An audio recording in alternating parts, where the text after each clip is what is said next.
existaient en France et qui ont aussi fusionné avec les clics. Nous, on est uniquement un guichet d'orientation pour les professionnels et pas donc pour les patients. Voilà, j'espère que j'ai été claire.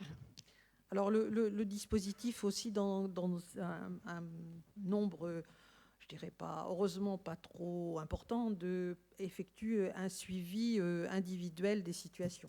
Je pense que parfois on a des gens qui sont très isolés et donc notamment des gens qui sont en refus de soins, en opposition au refus de soins. Donc il y a souvent tout un temps au départ où on accompagne, je dirais physiquement, on va chez les gens et puis on les accompagne physiquement pour les amener vers le soin. Alors après, on peut passer la main à d'autres professionnels, mais bon. Et je pense que, dans un dispositif de prévention, je pense que si on arrivait à récupérer les gens suffisamment tôt dans leur processus d'éloignement du soin, parce que les gens s'éloignent du soin à un moment donné.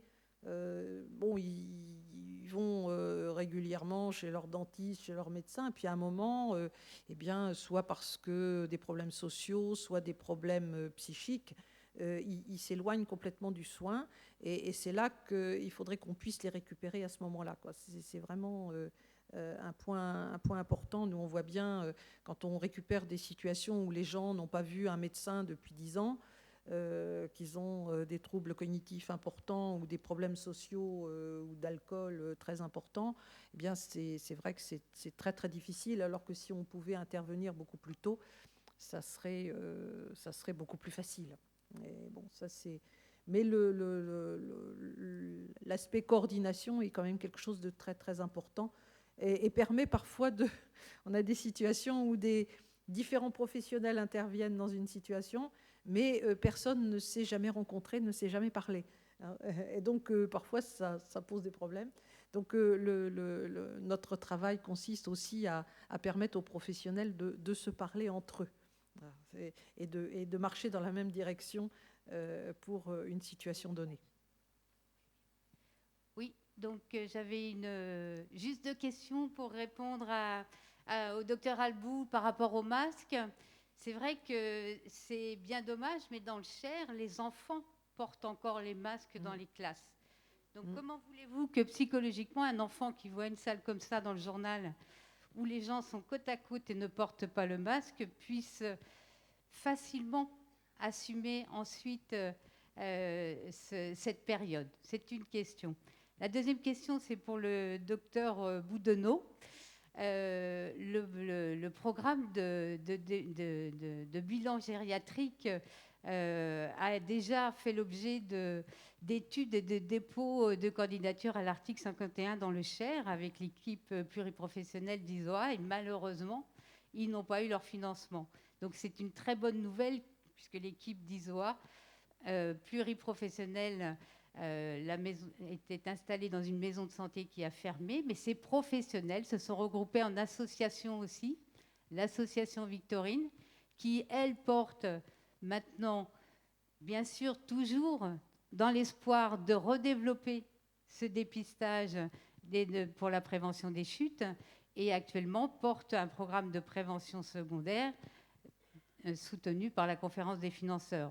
Donc, ne travaillez pas tout seul. Il y a des professionnels, le docteur Ovas avait fait partie de ces travaux-là aussi, qui ont déjà beaucoup travaillé sur ces bilans gériatriques ou ces dépistages pour la prévention des chutes. Il peut y avoir des forces dans le département, des compétences professionnelles pour travailler tous ensemble là-dessus. Oui, Philippe. Puisque vous me répondiez directement sur la question des masques, bon, je comprends. Et d'ailleurs, c'est un peu l'état d'esprit, malheureusement, à mon point de vue, du gouvernement. Il me semble que juste avant la diffusion du mutant Delta, ça a correspondu à peu près à l'établissement du pass sanitaire. Le ministre de la Santé avait mis comme argument, si je me souviens bien, avec le pass sanitaire, on va pouvoir enlever les masques. Mais juste à ce moment, il y a le variant Delta qui est arrivé, qui a pris une diffusion très importante, notamment dans les populations de jeunes adultes. Et donc, effectivement, c'est une question de message, vous avez raison. Donc ils n'ont pas été jusqu'à dire, bon, les gens qui sont vaccinés, par exemple, peuvent enlever les masques, parce qu'ils tenaient à ce moment un double discours, et, bon, par exemple aux enfants. Mais je ferai remarquer quand même que ça fait plus de 6 mois que le ministère de la Santé, je ne sais pas si ça s'appelle comme ça, aux États-Unis, a clairement indiqué que les gens vaccinés peuvent retirer les masques.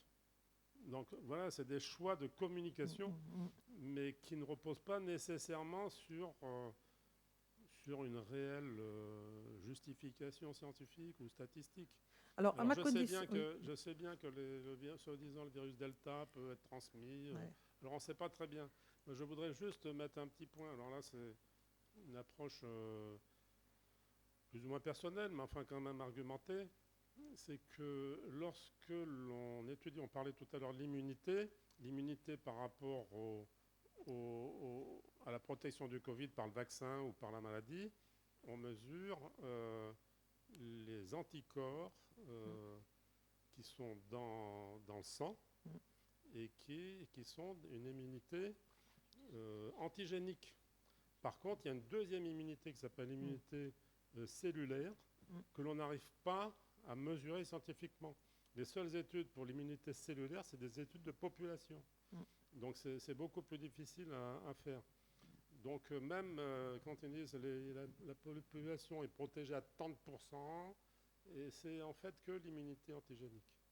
Voilà, donc c'est difficile à avoir des opinions tranchées. Donc moi je ne fais pas partie du conseil scientifique national, mais enfin ils doivent réfléchir sans doute à ce genre de questions. Alors après, pour la question effectivement sur la carte de France, on voit qu'il y a un petit point rouge au milieu de la France, entouré de plein de départements verts. Donc là, je me demande d'ailleurs pourquoi. Est-ce que c'est vraiment les enfants qui sont en cause, ou est-ce qu'il y a peut-être un groupe de population qui se contamine actuellement encore? Mais je suis un peu surpris qu'ils n'aient pas supprimé aux enfants, effectivement. On est à 50,96 ce matin en termes d'incidence. C'est-à-dire que c'est en dessous de 50, donc je pense que nous allons y être bientôt. Par rapport au masque, moi je ne sais pas si mes informations sont peut-être pas à jour, j'en sais rien. En tout cas, ce que je sais, c'est que dans les zones intérieures où le pass sanitaire est exigé, on peut enlever le masque. Dans tous les bars et les restaurants aujourd'hui, on vous dit que vous n'êtes pas obligé de garder le masque. La différence avec les écoles, c'est qu'à l'école, les enfants ne sont pas vaccinés. C'est la différence essentielle. Les enfants ne sont pas vaccinés et que, effectivement, enlever le masque, voilà, c'est autre chose. Mais on sait bien que les enfants ne développent pas, sauf exception exceptionnelle, ils ne développent pas de forme grave du Covid. Enfin, bon,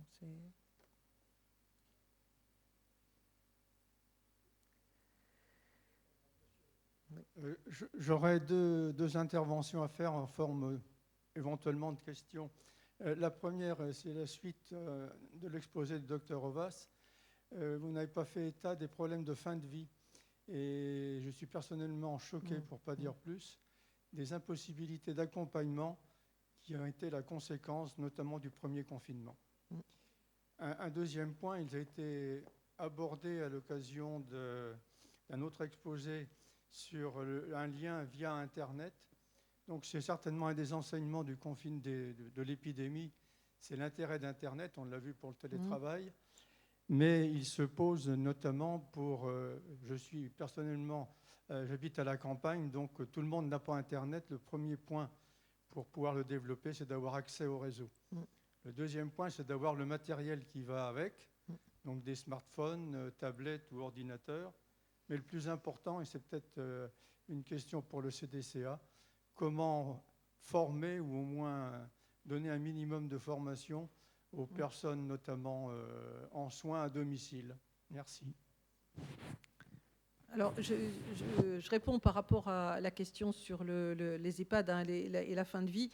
Effectivement, je n'ai pas centré mon propos sur l'ensemble des problématiques qui se sont posées dans les EHPAD, bien sûr.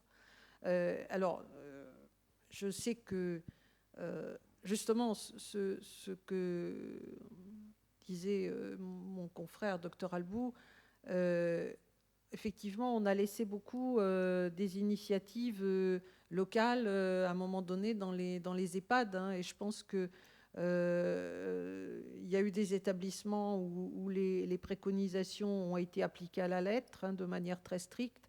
Puis il y a des établissements où les préconisations ont été appliquées de manière beaucoup plus souple.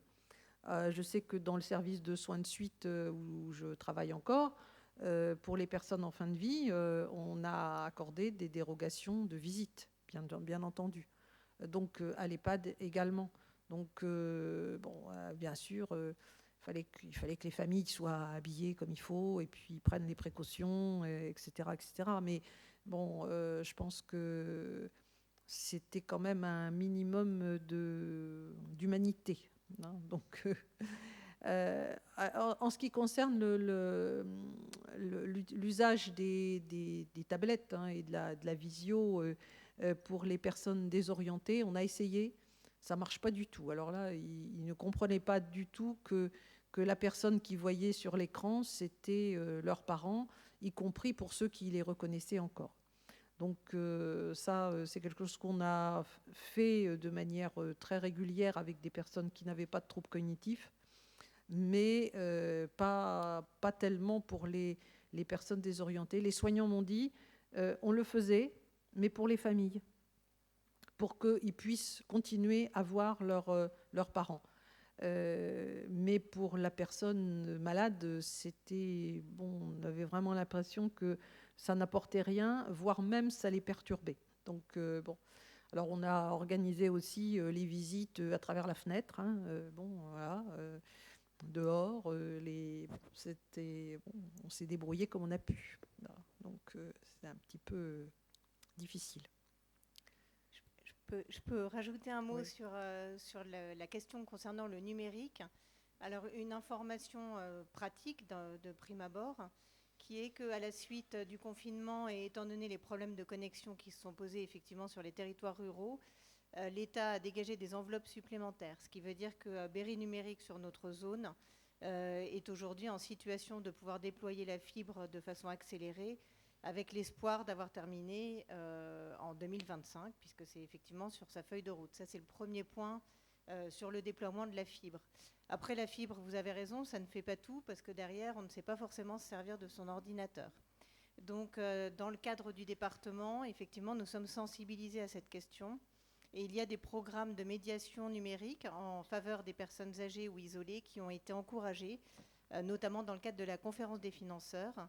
Et donc, c'est un chantier qui a déjà été mené durant les années précédentes et qui continue à être mené.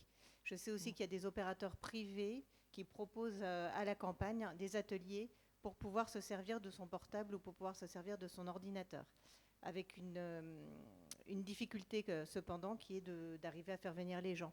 Parce que ce n'est pas parce qu'on fait des ateliers que les gens viennent. Donc on compte beaucoup pour toutes ces actions sur les réseaux associatifs locaux qui sont très importants pour pouvoir mener ces actions. Et puis effectivement, c'est une question intéressante. Moi, je me permets juste un aparté parce que j'ai trouvé ça très intéressant dans vos interventions aux uns et aux autres. Finalement, le Covid, ça a remis sur le premier plan un sens qui, je crois, est un sens souvent assez oublié dans nos sociétés, qui est le toucher. Et vous en parliez, en fait. C'est vrai que cette réflexion est vraiment importante. Finalement, on se rend compte qu'on a tous pu s'habituer à un vêtement différent, qui est le masque. Manifestement, les personnes désorientées ont finalement accepté ce masque. Donc, alors c'est un vêtement important parce qu'il cache quand même des zones d'expression, mais manifestement ça a pu se faire. Et ce qui a été le plus difficile peut-être en revanche, ça a été l'absence totale de contact physique et ce toucher qui a manqué et qui a provoqué ce qu'on appelle, ça a été abordé, des glissements. Et ces glissements-là, ils sont très difficiles à récupérer. Donc c'est une vraie réflexion à mener effectivement, au-delà du vêtement ou au-delà des est-ce que les gestes barrières n'ont pas des conséquences? Alors évidemment, il faut les respecter, hein, je ne suis pas en train de dire le contraire. Mais vous le disiez, Madame, si demain ça se reproduit, il faut quand même tirer un état des lieux là-dessus. Tout à fait. Alors, je crois qu'il y a 3 ans, c'est en 2018, nous avions fait le thème du colloque, c'était l'informatique, enfin les technologies de la communication moderne. Et il y avait eu des conseils qui avaient été donnés, enfin des adresses d'ateliers, de formation qui avaient été données à ce moment-là. Bonjour à tous. Moi, c'est pour le port du masque. Alors, donc, si vous voulez que j'ai... maintenant, je pense que dans les endroits où je vais prendre le masque. Et pourquoi ? Je suis vaccinée. J'ai mes 2 vaccinations, j'ai le pass sanitaire. J'ai fait 8 jours de marche dans les Pyrénées-Orientales et je logeais dans un centre de vacances. Nous étions en pension complète. Donc, si vous voulez, je prenais mes repas avec un groupe de personnes qui venaient de la région de Nantes, environ à peu près 50 personnes. Donc, je déjeunais avec elles le matin, le petit déjeuner, et le soir. Donc, passe sanitaire obligatoire, port du masque aussi pour se déplacer dans le réfectoire. Donc, ce que je faisais. Donc, la fin est arrivée, donc le samedi matin, départ, et j'ai commencé avoir la goutte au nez. Bon, je me suis dit, oh, c'est un coup de froid ou je sais pas quoi. Enfin bon, bref, je suis repartie. Je me suis arrêtée chez mes enfants à Toulouse. Le dimanche, je suis repartie, mais la goutte au nez était un peu plus importante. Et puis, j'avais aussi un peu chaud quelquefois. Je suis rentrée chez moi. La nuit s'est passée chaud, froid, enfin bref. Je n'avais pas de médicaments, je suis allée voir le médecin. Une bonne rhinite, un traitement. Bon. Je suis repartie. Tu es vaccinée ? Oui, pas de problème. Et puis, donc ça c'était le lundi. Donc le mardi soir, j'ai commencé à ne plus sentir les odeurs. Je me dis, tiens, c'est bizarre. Bon. Et le mercredi matin, plus d'odeur et plus de goût. Oh, je me dis, c'est le rhume, ça m'est déjà arrivé, c'est les médicaments. Bon, bref, j'ai continué. Et j'ai continué à aller à droite, à gauche, à rencontrer des personnes et tout. Et puis, le vendredi, c'était toujours pas revenu. Et je me dis quand même, c'est bizarre. Je téléphone au médecin. Le médecin, je lui dis, il me dit, va faire un test. Je fais le test et je suis positive.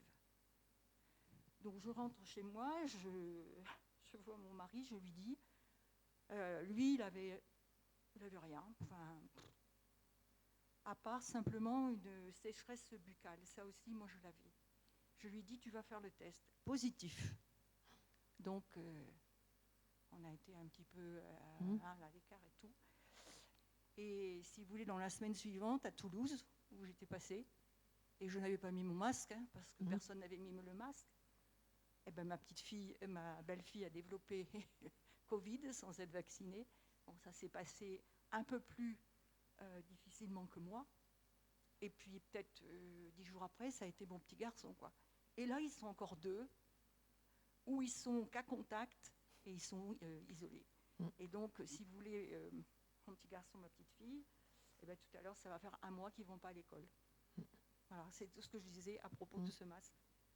Oui, mais vous auriez peut-être attrapé la Covid pendant le repas, parce qu'il faut bien enlever le masque quand on mange, quoi. Oui, donc, c'est voilà. ça.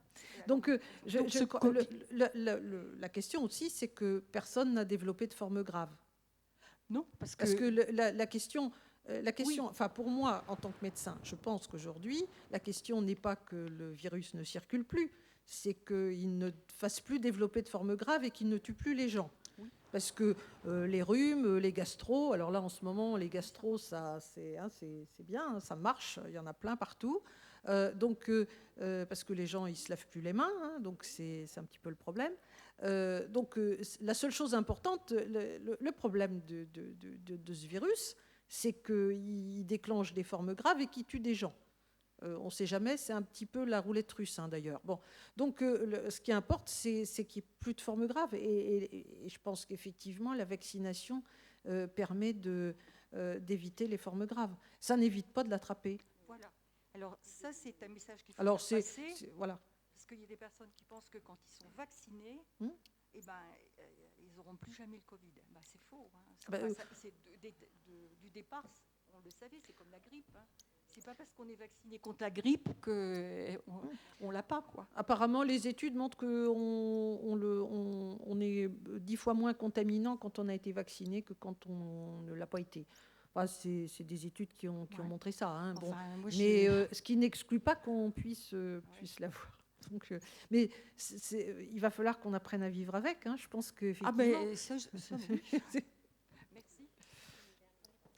Vous avez parlé beaucoup d'isolement et de lien social. L'isolement, effectivement, vous en avez parlé dans les maisons de retraite, pour les gens qui étaient en maison de retraite, mais vous avez oublié de parler des gens qui vivent à la campagne et qui étaient vraiment isolés, et pour qui les collectivités territoriales, entre autres les CCAS, ont fait le nécessaire pour essayer de rompre cet isolement, en demandant aux commerçants d'aller livrer les marchandises, s'ils en avaient besoin, bien entendu, à la pharmacie et tous les commerces. Donc je pense que ça, c'était quand même important. Et du lien, du coup, on en créait en leur téléphonant, en se souciant de leur santé.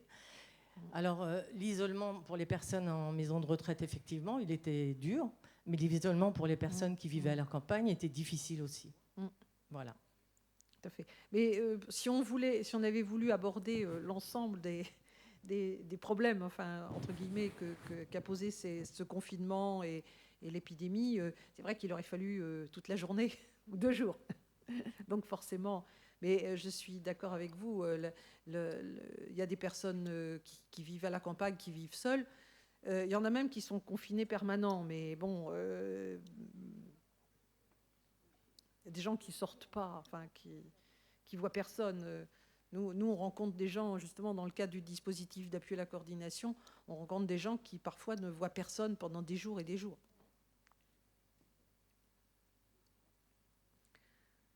Bon, une dernière question, peut-être ?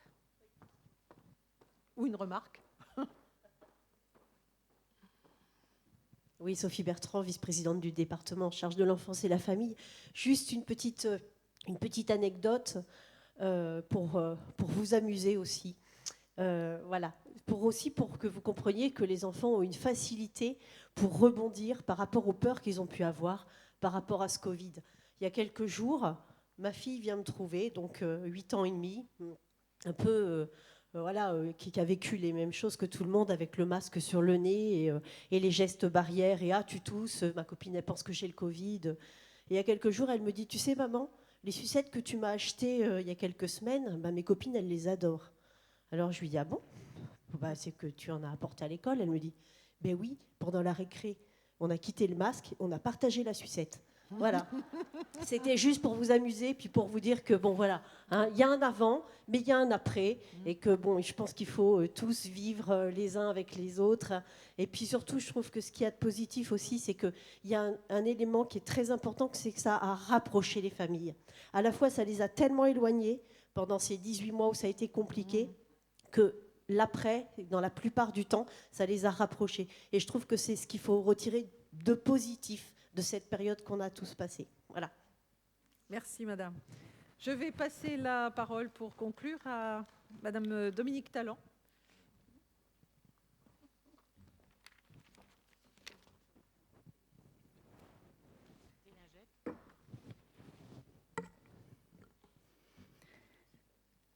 Donc, je vais conclure. Donc, au nom du comité départemental de la citoyenneté et de l'autonomie, je remercie tous les intervenants pour la qualité de leurs prestations et vous tous qui avez partagé cet après-midi.